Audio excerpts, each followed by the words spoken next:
If you want more FIFA content from me, I'm now uploading exclusive videos to Patreon. The link for that is down below. And if you want to avoid the random lottery that is FIFA points, you can go straight to the source with u7buy.com. And of course, you can use the code TVM at checkout to get yourself a discount. Here we go. No Nakata, no Vieri, no Inzaghi, and no Jari Litmanen. And I'm actually relatively pleased. I would rather not have Hadji as well, if possible, please, EA. Oh dear.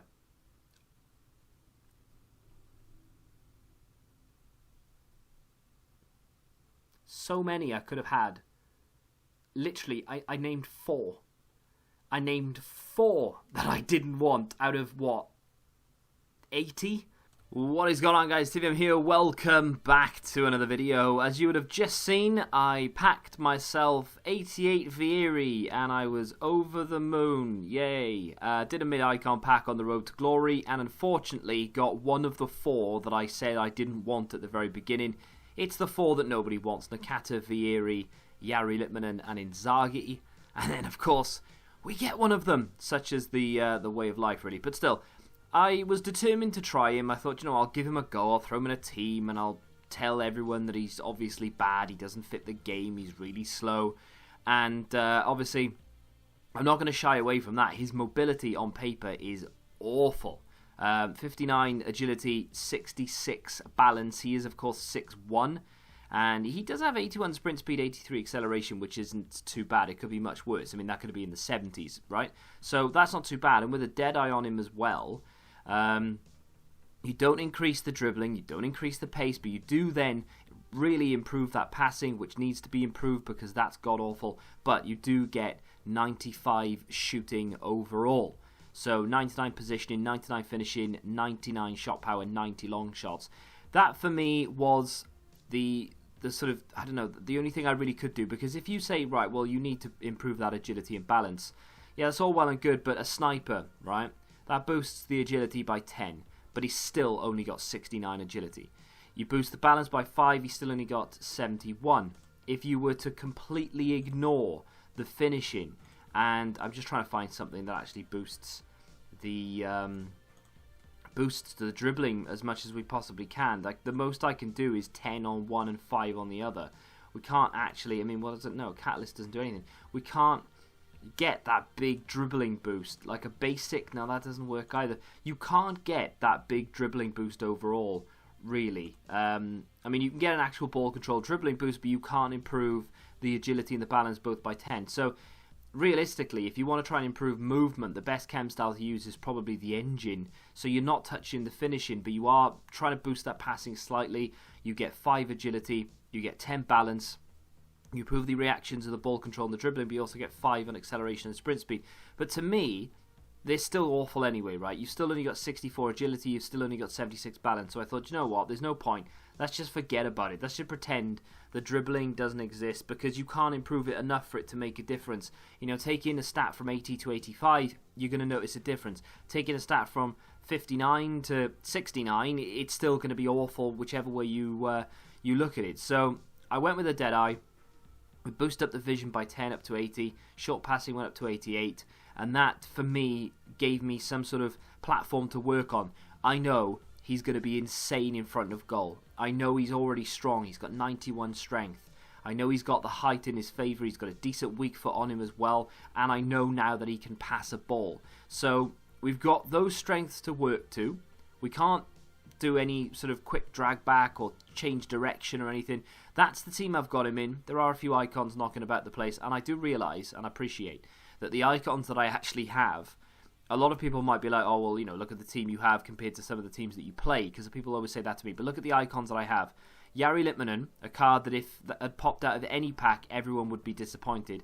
Nesta, who is only, is it his base or his mid? I think it's his base, right? So that's not a great card. And then Hadji, which is a card, again, that if anybody gets in a mid-icon, they're not really happy about.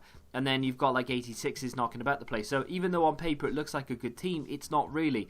Now, the first few clips of Christian Vieri, that you might not be convinced by his ability because he doesn't actually do anything of note. He loses the ball, he manages to somehow gain it back there, he doesn't release it in time, and he just doesn't look like that good a player. Ball's played through to him here. He's in on goal. My fault. Maybe I shouldn't have ball rolled. Maybe I should have just gone for goal straight away. But then he starts to come into his own a little bit. 27 minutes into his first game, scores his first goal. Now, my opponent is not that bad, actually.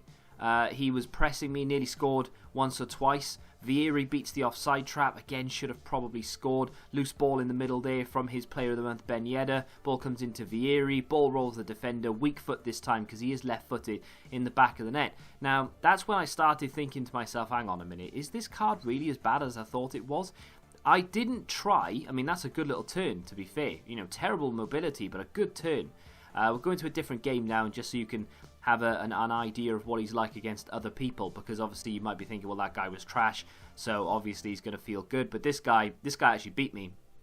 And again, still causing the goalkeeper to make a good save there. This guy had some sort of UCL team, I think it was, and he had a terrible team, and he still beat me. So he had Lindelof and Bravo. I think he had like a base Gomez in there as well. Unfortunately, we didn't score with Vieri. I scored with McGeady, but it's not really that relevant. In this game, though, and you might be thinking that I've cherry-picked a game for you, but honestly, my opponent here was very good. And at I think I score again here.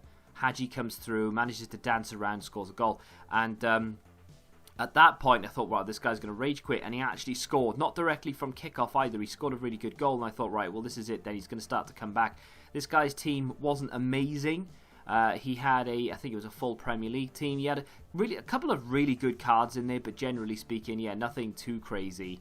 However, he still had ability, even though the score gets away from him, and he doesn't start to give up necessarily. It's just that I'm working with Vieri like I haven't worked with a player before. So what I mean by that is, I will play a game with McGeady, for instance, and I know his reactions are insane. His ball control, his dribbling is crazy good, and I will work to that advantage, and I will try and drag it back where possible, and I'll do my little ball roll flicks and all the rest of it, and I work because he has that dribbling and mobility. Vieri doesn't, and for the first time in FIFA 20, I have taken that on board, and I've tried to limit the amount of movement. Now, this is a really good goal, and you can argue that my opponent here just gives up, but he is trying, genuinely trying to get the ball off Vieri. It's really unfortunate he doesn't score first time, but he does score second time, and that does, really take the piss in terms of the goal scored. But still, I played 5 games with Vieri. I did play 6, but that one was a rage quit in the first minute, and I don't really count that. But I played 5 games. And in those 5 games, he scored 12 goals, and I think he got 4 assists, right? So technically speaking, he got 13 goals in total, because he did score the goal in the rage quit. But like I said, it was literally from kickoff, and he just left. I was expecting the worst card in FIFA. I was expecting the worst icon you could possibly get. Now, I've packed Alan Shearer's, is it base or mid icon? I got him out of an SBC. I actually packed him as well, incidentally. Out of a standard pack and sold him. But I reviewed Alan Shearer, and I didn't give him a good review. So before people are saying, oh, you just packed him, so that's why you're giving a good review, I didn't give Alan Shearer a good review, and I packed him as well. So I went into this thinking, terrible card, not going to be good, doesn't fit the meta. Absolute goal machine. This guy does not fit the meta. He does not adhere to any of the rules set by FIFA 20. He won't be dragging the ball back and beating people on the turn. However, his positioning is some of the best. In fact, I'm going to put it out there. His positioning is the best I have used in FIFA 20. He is always in the right place at the right time. He pushes the limit when it comes to beating the offside trap. One of my opponents, I think it was in the first game, played a very high line.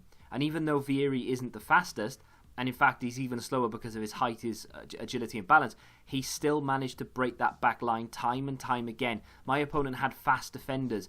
He had Gomez and Lindelof with Anchor and Shadow Chem styles. Those cards should be keeping up with, if not sprinting past Vieri while waving at him, But time and time again, Vieri broke the back line. His finishing is second to none. He's absolutely insane in front of goal, providing you don't balls it up like I did on many an occasion. I made a few bad decisions here or there, especially in the early few minutes of the first game, but I then sort of adapted to the way that he plays. And honestly, if you're patient And that's the key word here. You have to be patient while using Vieri. You can't expect to go in and literally just dance around people, because it's not going to happen.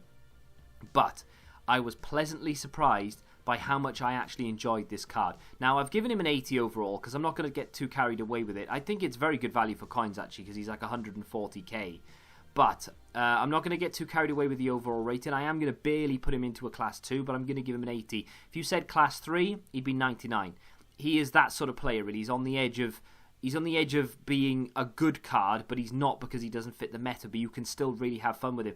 Don't take him into champs unless you're really confident of your ability. Play with him in rivals. If you've packed him and you just sat there in your club and he's doing nothing, you're thinking, I'm going to put him into another icon, just use him for a few games. Be patient with him and try and work to his strengths. Honestly, you will be pleasantly surprised. And this has opened my eyes to the possibility of enjoying cards that aren't meta. And I think I'm going to be doing a few reviews on those type of cards coming up very soon. Actually, wouldn't mind trying as Zlatan at some point as well. But let me know what you think of that concept in the comments. Is there a player out there that doesn't fit the meta that you love? Let me know in the comments. If you have enjoyed the video, hit the like button, subscribe to the channel if you, and until the next time, goodbye. Football Index. The game changed. Download the app now.